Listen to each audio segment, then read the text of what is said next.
Ladies and gentlemen, welcome to another episode of Diva Vocal Asks. It is my pleasure to present to you our next guest. She is from Toronto, Canada, and is one of the most popular and frequently used vocals in the house music industry. She is Melleefresh, and I can't wait for you to meet her. Oh, there she is. Hello. That's You look so funny. beautiful. Thank you. So do you. So I go, I make my makeup. Oh, I know. That's the only bummer with these Zoom calls is you have to look you have to look good. You can't get up out of bed and I just get made a on the small phone. announcement about you, but of course, you have so much more to say. I know your play record is turning 25 this year. 25 years we've been in business. Yeah, Oh my. in the house music business.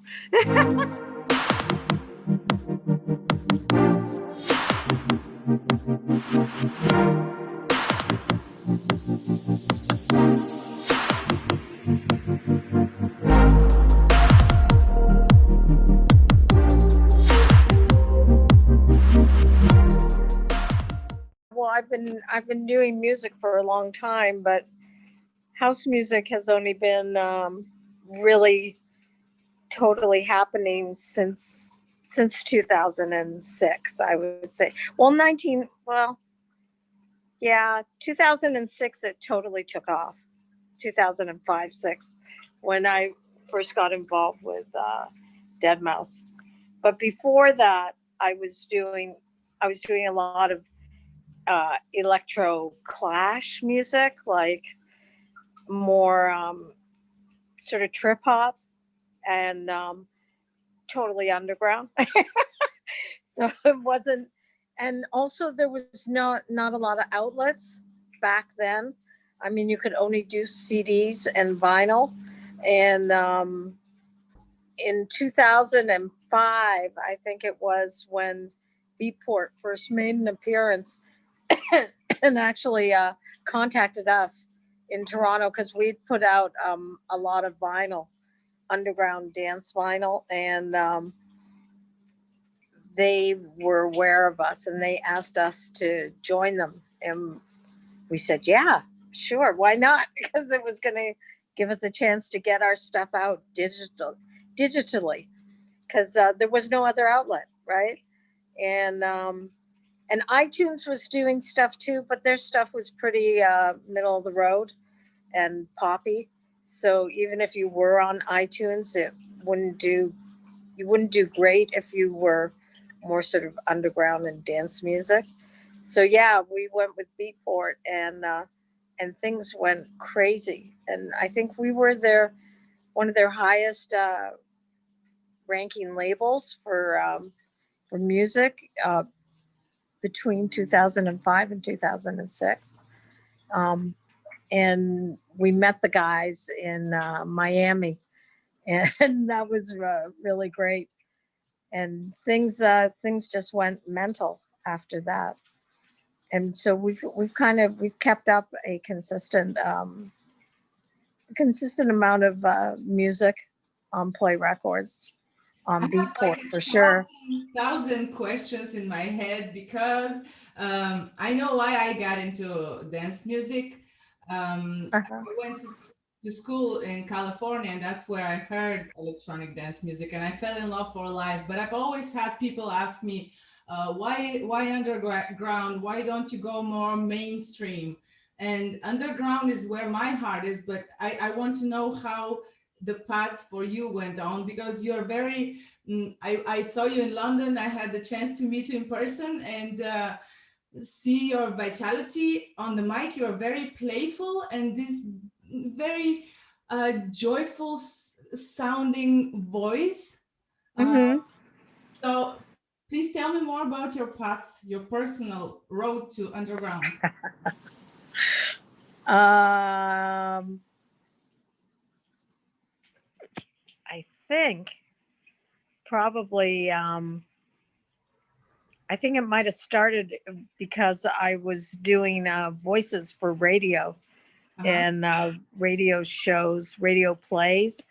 Um, and then I got into doing voices for cartoons Oh, like Care Bears and, oh God, Ewoks and Droids and a bunch of shows. I was Cheer Bear and Baby Tugs, which was a girl bear and a boy bear. And then I was Urga, Queen of the Dulocks in the Ewoks and Droids, and she was a monster. Um, but I was also in Strawberry Shortcake, and I was lemon meringue, lime chiffon, and banana twirls. So I got a good dose of being in the studio and performing on a microphone. And for the longest time, I didn't really, I wasn't really sure of myself as a singer. Always wanted to be a singer. And because I had a really bad experience in acting school where an acting teacher said to me, because everybody in the class got up and sang like they belonged on Broadway. This was in New York, and it was really really tough to get up and sing in a classroom like that when half the kids had already done Broadway shows and sounded like they were Broadway actors, you know, those big kind of huge voices. So it was a little bit intimidating. yeah. And she kind of said to me, you know, I shouldn't be singing. I should be doing, I should just be acting. And, uh, and that kind of was a bit of a turnoff. But then I got involved in a project here in Canada where I happened to be in the studio. Um, and this these guys had put together a track called I Got the Rubik's Cube Blues. Oh. and it was for this man had bought studio time for his son because his son wanted to sing, and his son was trying desperately to sing, but he was tone deaf and he wasn't doing very well. And I happened to be in the studio to be there to do backups, and I ended up singing the song. Oh my and God. then and then after that things kind of went mental, and they made a Rubik's Cube outfit for me, and they got in touch. Island Records was really interested in putting it out in the States, and and they wanted me to do appearances in shopping malls, and I was up for it. But then everybody started fighting amongst themselves, the writers and the producer and everything, as to, you know, who owned what. And it just got completely bent out of shapes and nothing happened.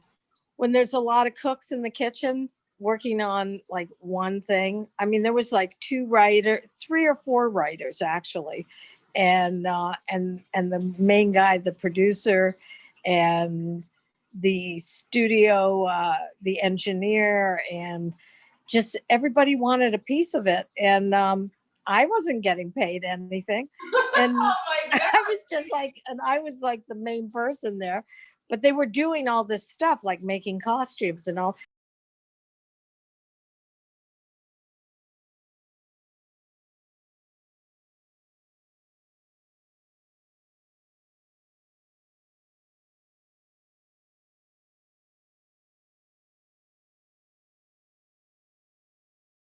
Yeah, so that was a really interesting introduction to a singing thing.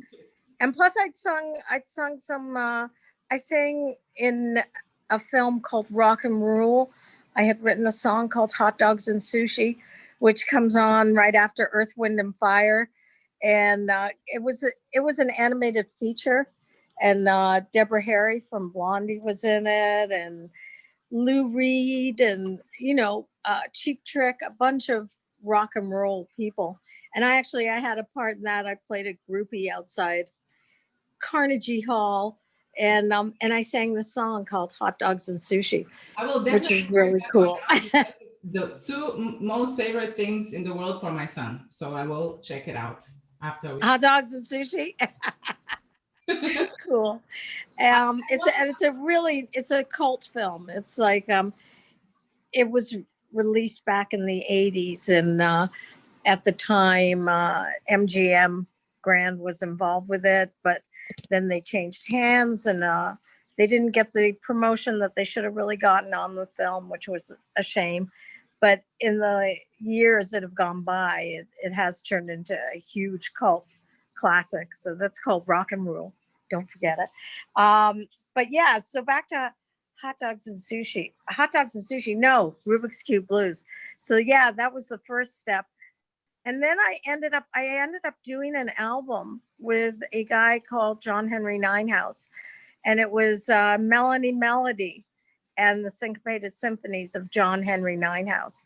And it was big band, cartoon, ridiculous music. It was a cross between Betty Boop, Marilyn Monroe, and Shirley Temple on acid. And it was very, very cartoony. It was like, not quite at the times, that kind of music, and very big band. And I love that music. And it was, Fred Astaire, it was the old movie style, and John was amazing. And this was an album that we started on an 8-track recording it, and then we went from 8-track to 16 to somebody's basement studio. And then from there we actually I knew some guys who had were using a big studio that was like 24-track. And I went and I said, this was an album that we put together over a year or so. We were trying to get it finished. Mm-hmm. And I went to these guys and I said, is there any way I can come in your studio? And they said, well, sure, come in on the late shift, after midnight. So we would go from like midnight to 4 a.m. and work on this record. And it was so great because it was like a huge professional studio, and that was so much fun. And we did finish it. And I think it's a classic album, but it's, it was a genre that nobody could figure out because it wasn't pop, and it wasn't dance. And it was like a happening. It was an art event. It was super cool. And I'm quite proud of that one. After that, I got involved with Alphonse Lanza, who became later on Azari and Third, and they did amazing. But he renamed me Melleefresh. he said Melody wasn't a good, it didn't sound like a dance name. And he called me Melleefresh, and his name was Dirty 30. And we did some really great stuff. We actually did Beautiful, Rich, and Horny was one of our first tracks, which was one of the first tracks that I gave to Deadmouse to get him to remix. And that got a lot of attention. The album itself with Al, which it was very eclectic and very much like a electro. I call it electro trash. Again, it was like an artistic thing. It really didn't have a dance category. It got played on the local radio station here late night at 2 a.m. when nobody was listening, and CBC, which is like the BBC in London, but not like Radio 1, no Pete Tong. And it was it was fine because it's like I've only ever done music that I love to do. And I don't care really about the money making side of it. Like that's never been a priority. And which maybe is stupid, I don't know, but it's got to be stuff that I totally believe in and love. And yeah, I really loved working on that project. So after working with Al, I gave the um, the track "Beautiful, Rich, and Horny" to Deadmouse, because in between that time I'd produced somebody else's album, a dance music diva here in Toronto, who was like a rock diva, rock and punk. And I thought she should be like a dance disco diva. And I took a bunch of her tracks and I tried to turn them into dance. And that's where I first met Deadmouse, because he did a remix of a track called Americana. Mm-hmm. And that was part of the album. And then I couldn't find him. And it was like a few months later, he showed up on my doorstep and it was introduced himself. And I was like, oh, great, I've got some money for you. And we started chatting. And he asked me if I had anything else that he could do. And I said, well, sure. How about this track? And I gave him Beautiful, Rich, and Horny. And he came back with two really cool dance mixes that we put out on Beatport. And they did amazing. And a lot of people were really curious about, who Deadmouse was, and I guess who I was. And actually, I managed to get that signed to a label in London, Oh. and they got remixes done that were really random. They were like hard techno or something, and trance. It was really bizarre. So that track didn't do as great as it should have with that particular label, but then I got it back and I pushed it out myself, and it did a lot better. Huh? How do you get it back? Um, I had signed a deal with them for like a limited amount of time, Uh-huh. and they I can't remember. There was something in the contract, which is like, any young artist moving forward should always read all their contracts that they're signing very thoroughly, um, because there's all kinds of tricky little tiny things in there that sometimes This is you the can miss. question I want to ask you for all the young artists, because I've been doing it for a while, trial and error. Yeah, This is why prompted me to really reach out to you and other artists to really kind of share insight and maybe help somebody just how to cope with the pandemic, or how to cope with the music industry. We are so few women in this industry, and it's important to really help each other. that's true. Please tell me, what do you think are the qualities, now that you have this perspective, that make a real artist? Is it really only talent, or do you have to have other traits? And what are the advices for the steps? Talent is helpful. Having a little stash of cash is really helpful, because you can end up in situations which are, and a good lawyer, like you really need a good lawyer that you love and trust, that is, pitching for you, because there's a lot of crappy lawyers out there that'll take your money and do nothing. The bigger labels, the huge labels, the Sonys, the BMGs, who else? Virginia, gotcha. Universal, all the big ones. They offer amazing, huge deals. Like in England, they're still giving massive deals for publishing and stuff like that.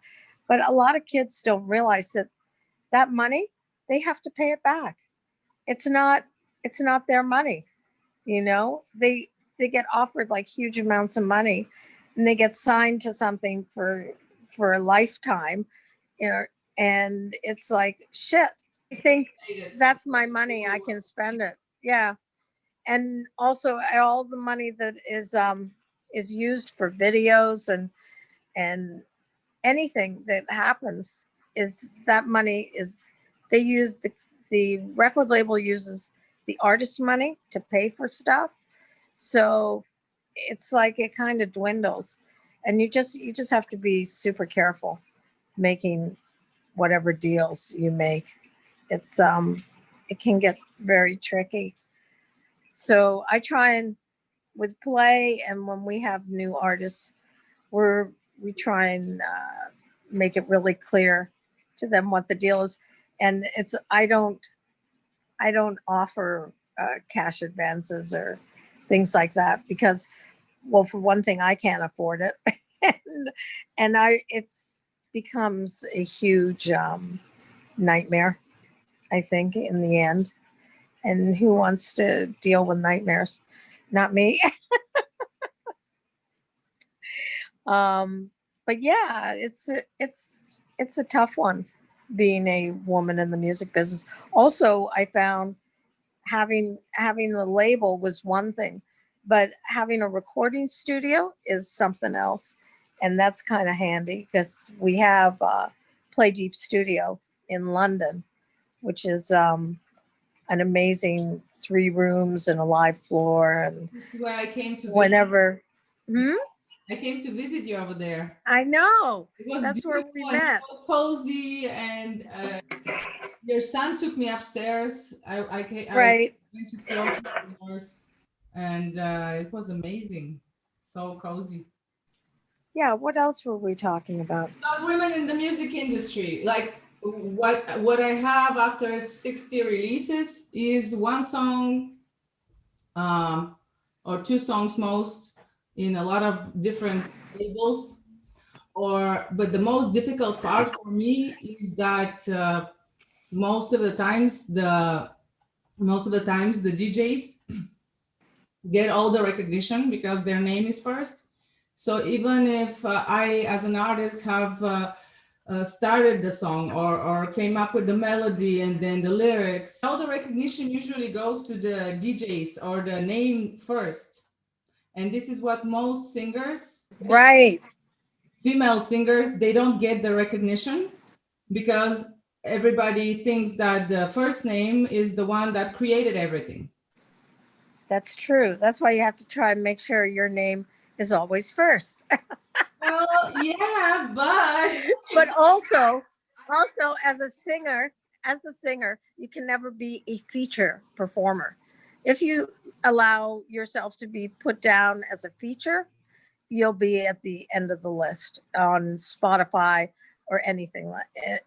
A lot of the platforms, they don't recognize a feature. They recognize some of them are getting around to that.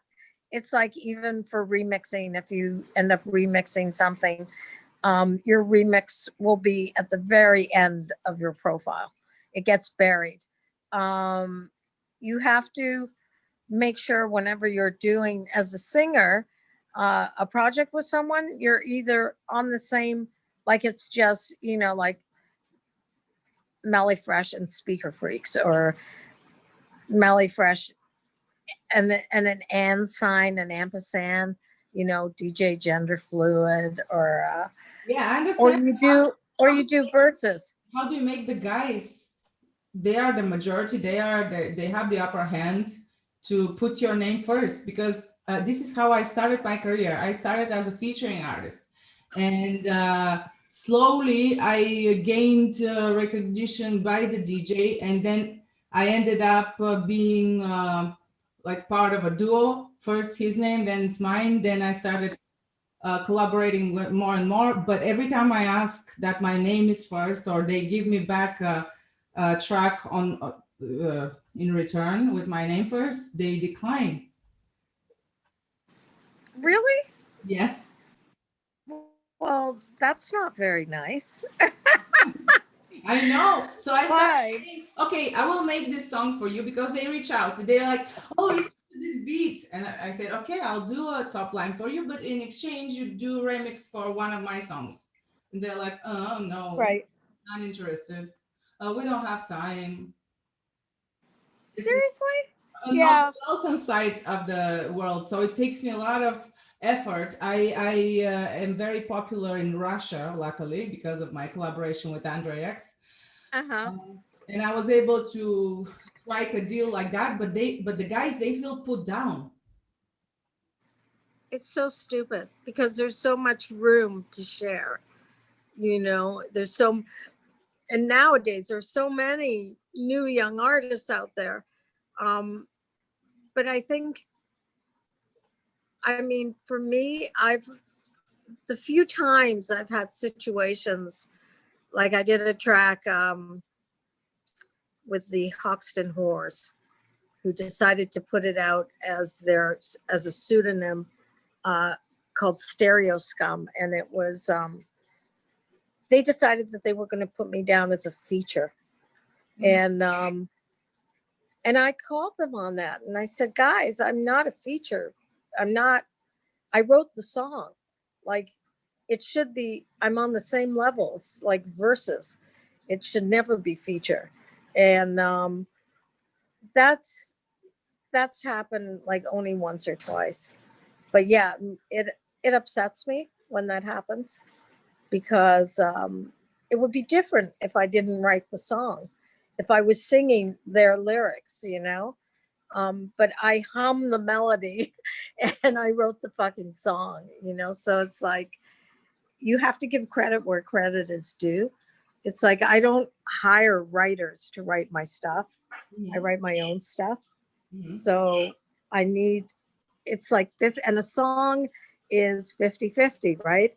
It's part music and part lyrics. Yes. And that split should be recognized in a title, even, you know. You should get your credit where credit is due. Astonished that you are not aware of this problem. I had interview a couple of weeks ago with a girl from Romania who made a song. She's a singer songwriter, and they made a hit that ended up on Billboard. But of course, all the followers went to the DJ, and she's struggling to make a name for herself afterwards. Not so I. Yeah. What's her name? Mine? No, what's her name? Her name is Anneli. Anneli. And she's very talented. She went to London for schooling. She has fluent English and she sings like a goddess. She made a Hallelujah cover. So such a talented artist. And I know she's very down to earth like me, and it takes a lot of money for a music to come out. I bought one track from a English musician here, and at the end, because I paid so much money and it was not my feeling in it, I didn't even promote it well. So all the rest that are my own, I really consider like my babies, and I found like you that the best way is to seek to be true to your heart. Absolutely. You always have to be true to your heart, like true to what you're feeling. And how did your career develop, being true to your heart?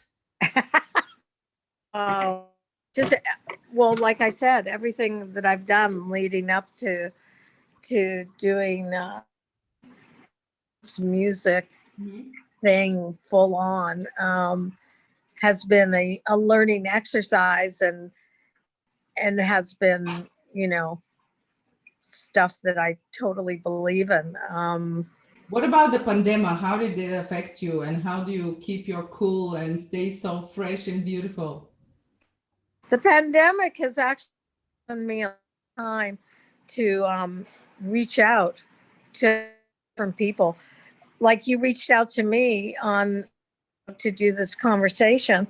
I've had a lot of other getting in touch, and I reached out to a few people, and I have a track. I did an album recently that was very pink and blue. I would say it's like, you know, good, cheery, good feeling music. And I had an idea where I wanted. Whoa, shoot! Yeah.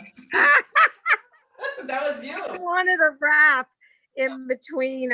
I did a track called "Let's Do It Together," positive and cheery and happy vibes, you know. And I thought I would love to get like a rap in here. Reached out to Princess Superstar, who I didn't know, and she actually had a track out called Perfect Exceeder back in like 2006. It was when I did Beautiful, Rich, and Horny. She did Perfect Exceeder, and she's somebody who I've always thought was a pretty interesting performer. And I reached out to her and asked her if she would put a rap in my track. She said yes. What is So she's a done it. rap? I haven't released it yet, but it'll be the What is it's a a super. rap? It's a rapping part. The where they rap. There part. Well, my whole thing sounds like a hook. Then my hook, then her rap. Ah, Now it is completely her view that fits in with my track hmm. in such a way that's it's fun. It's really fun, and so that's a fun collaboration that came about just by reaching out to her.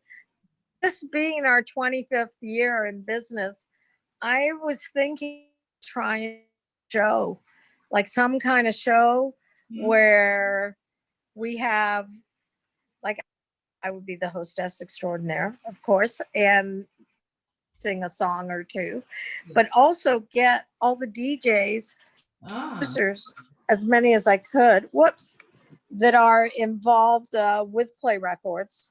I think more than ever, we have such a captured audience with yes. the pen, and kind of need to take advantage of it, but not in a stupid way. It's like you got to put your makeup on, you got to look fabulous, and and you have to be able to come out with something that's entertaining. It's like there's a lot of DJs on Twitch, and there's a lot of stuff going on Zoom and YouTube and everywhere.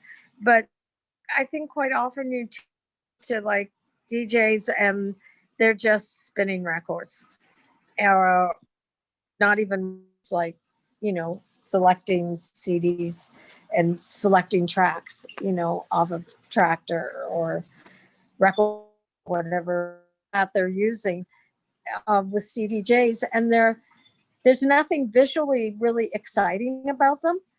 Like, when you go to a show, a huge show, and and like a rave or whatever, or a big event, a festival, and this on the stage, it's like so much stuff going on and so many visuals and dancers and all kinds of stuff. You have to kind of try and project that same kind of thing in an encapsulated performance somehow. Otherwise, you're going to lose your audience, and the competition is fierce.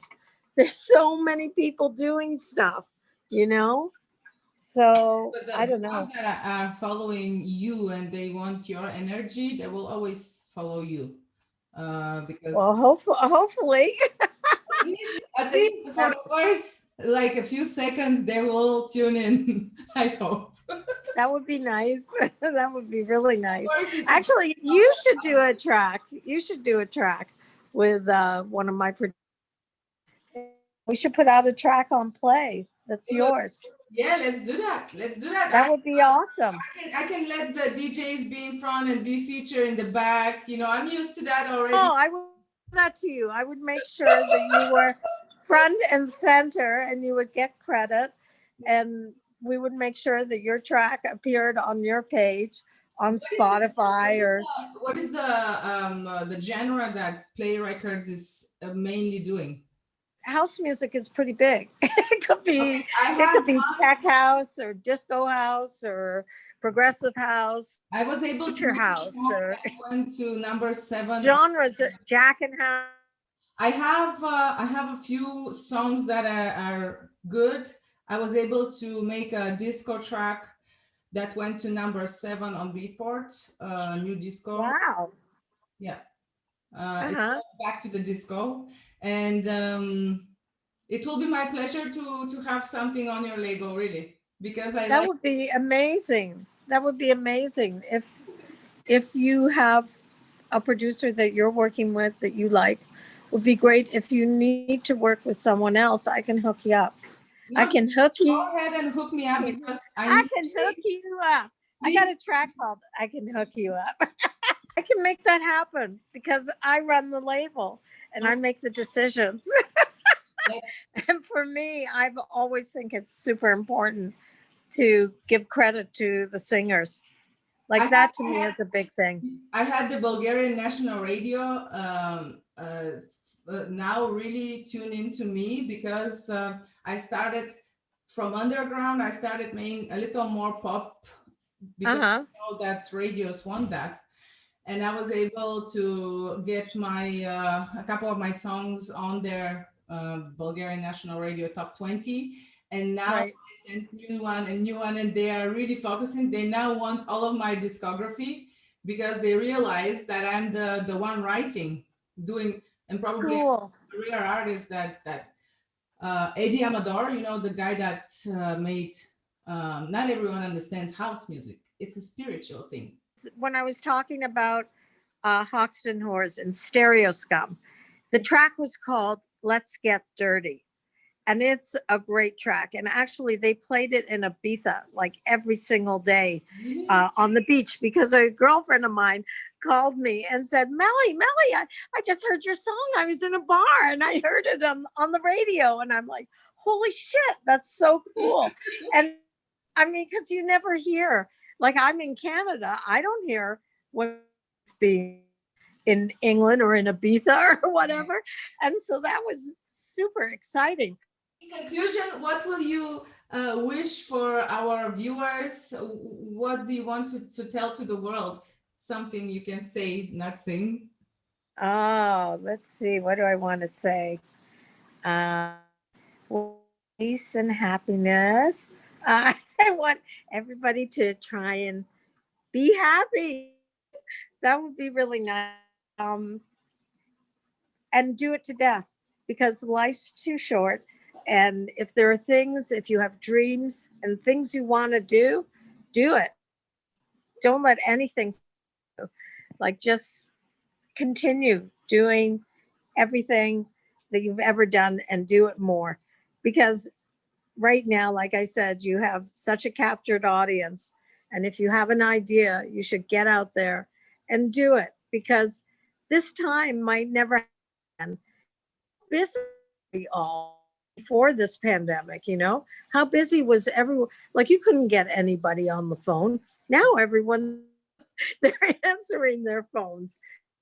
Nobody so we need to not think of this time as being like ooh scary pandemic covid I'm stuck at home. It's like let's take advantage of it and How do you try think it and will affect the humanity and the dance clubs? oh they must be going crazy.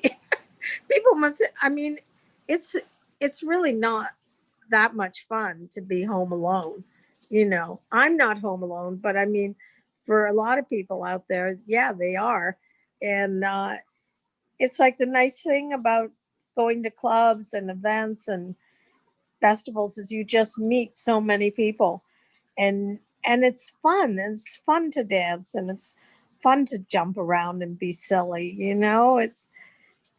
Jumping around being silly in your bedroom is not as much fun as jumping around and being silly at a In festival or an Bulgaria, event. we have this mentality that most people, especially before the pandemic, they would just sit around in the club, not moving much, not enjoying. So I'm hopeful that with this, instead of It'll change. being all like a big macho style, they will enjoy really the moment and be silly and just be whoever we are, just all of our colors.